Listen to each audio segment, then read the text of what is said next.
오늘장 핵심 포인트를 키워드로 알아보는 모닝 스탠바이 시간입니다. 오늘은 보넥스트 투자자문 나연진 대표와 함께합니다. 대표님 안녕하세요. 네, 안녕하십니까. 네, 오늘 아침 준비할 첫 번째 키워드는 뭔가요, 대표님? 네, 오늘 첫 번째 키워드로 잡은 부분은 유가 관련된 부분입니다. 아무래도 어제 전일 이제 국제 유가가 5% 이상 하락을 하면서 유가 안정세가 나타났다는 점이 좀 중요한 부분이 되겠습니다. 이로 인해서 이제 중동 재건에 대한 뉴스도 어제 전일부터 나오기 시작했는데, 이란 합의가 되고 나면 우리나라 돈으로 환산했을 때 450조 원의 기금을 마련을 하겠다, 재건 기금을 마련하겠다. 그리고 그 중에서는 한국, 일본을 포함한 여러 다국적 기업들이 민간으로 참여를 해서 재건 사업에 같이 동참하겠다라는 내용이 가장 중요했던 내용이 되었습니다. 어제 전일에는 나왔을 때에는 건설주들이 이제 좀 올라갔었는데, 그 이후에도 좀 지켜봐야 될 부분이, 이란 재건이 된 이후에는 민간 기금이 참여한다는 부분이 중요하게 되겠습니다. 이란이 1970년대 후반 이후에는 다른 대외 자금을 공식적으로 받은 부분이 없다는 점이 이란 개발에 대해서 좀 발목을 잡았었던 부분인데, 이 부분에 대해서 민간 참여로 인해서 재건이 들어가게 된다면 비단 재건에 대한 부분뿐만 아니라 이란의 각종 인프라 시설에 대한 부분도 다시 한번 대외적으로 해외 투자가 들어갈 수 있다는 점에서 우리나라 기업이 진출할 수 있는 길이 좀 더 확대돼서 열릴 수 있다는 점이 기대가 되고 있는 상황입니다. 핵 합의 여부에 따라서 이제 그 부분이 포함이 되느냐 안 되느냐에 따라서 이란의 태도, 그리고 MOU가 정상적으로 19일에 체결이 될지 여부도 아직까지는 계속 산 넘어 산이 되고 있는 상황이지만, 그런 부분을 전부 다 해결이 된다고 한다면 전후 복구 사업에 대한 기대감은 여전히 계속해서 받을 수 있고, 우리나라 기업의 참여도도 상당히 높아질 것으로 보고 있습니다. 다만 이제 민간 기업 관련해서 참여됐다는 부분에 대해서 리스트가 나온다던가 직접적인 공개가 되지 않는다는 점은 한계점은 될 것으로 보이고, 그 이외의 점으로 본다면 우리나라 기업의 향후 재건 시장에 대한 기대감 계속해서 받을 수 있다는 점에서 첫 번째 키워드 중동 재건으로 잡아봤습니다. 네, 러우 전쟁 때도 재건 관련해서 관련 기업들의 주가가 급등한 바가 있었잖아요. 이번에도 일단 민간 기업이 참여할 수 있다라는 수의 기대감은 있는 것 같은데, 일단 전쟁은 미국이 했는데 다른 나라가 비용을 지불을 하는 거잖아요. 이게 정말 수혜를 볼 수 있는 건가요? 이 부분을 하나를 따져보자면, 네. 호르무즈 해협이 봉쇄되면서 가장 피해를 많이 봤던 기업들이 한국, 일본, 그리고 중국을 포함한 동남아시아 국가들. 그래서 이제 동북아시아와 아시아 국가들의 피해가 가장 컸습니다. 인도까지 포함해서요. 이게 이런 부분에 대해서 직접적으로 피해를 보고, 그리고 개방이 됐을 때 수혜를 볼 수 있는 기업들이 이 재건에 대해서 책임을 져야 된다는 게 미국의 입장이다 보니까 약간 우크라이나 그리고 러시아 전쟁과는 양상이 좀 다르게 흘러갈 것으로 보고 있습니다. 그리고 러시아 우크라이나 전쟁에서는 재건이 만약에 된다고 해도 우리나라 기업이 직접적으로 수혜를 받기는 좀 어려운 상황이고, 오히려 수혜를 본다고 한다면 유럽 기업들로 좀 집중될 것으로 예상이 되고 있는데, 이 부분은 아직까지 전쟁이 종식되지 않았으니까 재건에 대한 기대감도 같이 따라올 수 없는 부분이고, 중동에 대해서 우리나라가 가지고 있었던 포지션, 그리고 중동에서 그동안 쌓아왔던 레퍼런스를 볼 때, 그리고 플랜트 시설에 어느 정도 집중되어 있는 중동 시장의 특수성을 감안을 한다면 우리나라 기업들의 참여도는 상당히 높아질 것으로 기대가 되고 있는 상황입니다. 네, 전일장에서도 재건 관련주들 급등세를 보였습니다. 그러면 첫 번째 키워드 관심주는 어떤 종목인가요? 네, 관심주로는 현대 에버다임 말씀드립니다. 전일 시장에서는 삼성 E&A라던가 DL ENC처럼 건설에 직접적으로 연관이 돼 있는 기업들 중심으로 상승세를 보였는데, 현대 에버다임 같은 경우는 재건주로는 자주 언급이 되고 있는 상황입니다. 건설 기계 분야에서 사업을 계속해서 영위하고 있는 상황이고, 이쪽에서 강점을 상당히 우리나라 기업 중에서는 가지고 있는 기업입니다. 그리고 이라크 시장에 이미 진출했었던 소방차를 포함한 특장차 분야에서도 이제 레퍼런스를 쌓아가고 있는 상황이라서 중동 재건 시장에서 건설 기계를 포함한 건설 중장비의 수요가 상당폭 늘어날 수 있다는 점에서 볼 때 현대 에버다임의 주가 좀 기대가 되고 있는 상황입니다. 네, 오늘의 첫 번째 관심주까지 알아봤고요. 그러면 오늘의 두 번째 키워드는 뭔가요? 두 번째 키워드로는 FOMC 관련한 부분을 말씀드리고 싶습니다. 워시 의장이 이제 첫 번째 FOMC를 열게 되는데 이 부분에 대해서 뉴욕 증시에서도 혼조세로 좀 마감을 한 상황입니다. 기술주가 약세를 보였고 반도체주 관련한 종목들도 장 초반에 강세를 이어가지 못하고 장 막판까지 크게 밀리면서 하락한 모습을 보였다는 점입니다. 그에 반해서 다우지수는 최고치를 경신했다는 점도 특징이 될 수 있겠는데 이 부분에 대해서는 아무래도 미국에서도 금리 인상 기조가 하반기까지는 계속해서 이어질 수 있다. 그 우려가 좀 반영이 됐다고 보고 있습니다. 한국 시간으로 18일 새벽 3시 이제 금리 동결 관련한 부분이 예상이 되고 있지만 여기에서 이제 동결이냐, 인상이냐 이런 부분을 떠나서 그 이후에 메시지도 좀 중요하게 작용할 것으로 예상되고 있습니다. 여기에서는 금리 동결 관련해서는 이번에 첫 의장이 된 이후에 맞는 FOMC이기 때문에 금리를 바로 올린다거나 하지는 않겠지만 동결을 하더라도 그 이후에 메시지에서 약간 매파적인 발언이 나오게 된다면 시장에서 이제 기술주의 그 이탈 그리고 다우지수를 포함한 경기 민감주 쪽으로의 수급 이동이 좀 더 예상이 되고 있는 상황이고요. 그런 시장 우려를 반영을 해서 반도체주가 좀 약세를 보이면서 마감을 했다는 점이 좀 특징이 되겠습니다. 국제유가도 계속해서 안정세를 보이고 있고 국채 금리 또한 좀 하락세를 어제는 보였습니다.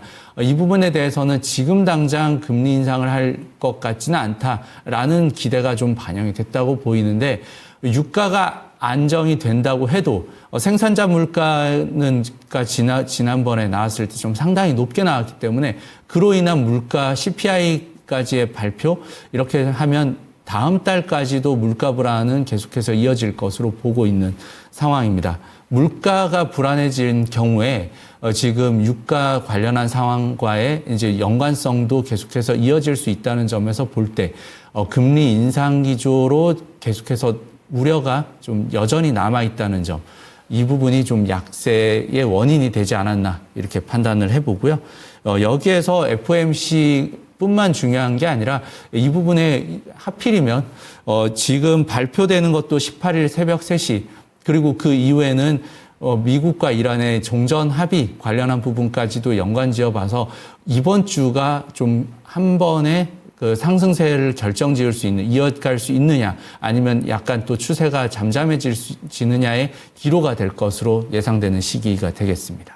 일단 시장에서는 이번 FOMC에서 금리 동결을 예상을 하고 있는데요. 케빈 허씨가 점도표를 안 낼 수 있다라는 분석도 나오고 있습니다. 트럼프 대통령이 케빈 허씨 금리 인하하라고 일단 이 자리에 앉혀놨는데 일단 관련 발언을 하나하나 뜯어보겠다라는 곳도 나오고 있습니다. 대표님은 일단 케빈 허씨가 어떻게 나올 거라고 예상하세요? 점도표가 나오지 않는다는 부분은 그동안의 FOMC의 관행을 깬 부분이라서 사실상 어느 정도 뉘앙스만 주고 계속해서 나올 수는 있다고 보고 있습니다.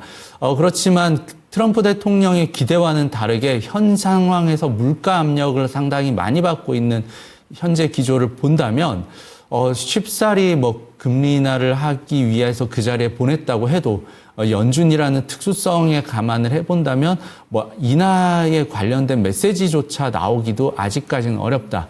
그러면 동결, 그 이후에는 인상폭을 어느 정도로 할 것이냐, 실제로 인상을 연말까지 할 것이냐에 대해서 좀 관건이 될 것 같습니다. 그리고 유럽에서도 그렇고 일본도 얼마 전에 금리를 인상하면서 내년 정도까지 1.25%의 그 일본 BOJ에서 금리를 결정을 할 수 있다는 예상치까지 나오기 때문에 현재의 금리 상황으로 본다면 미국에서만 유독 금리를 인하한다거나 이런 기조로 전환하기에는 좀 섣부르지 않을까라는 예상을 같이 해보겠습니다. 네, 그러면 두 번째 키워드의 관심주는 어떤 종목인가요?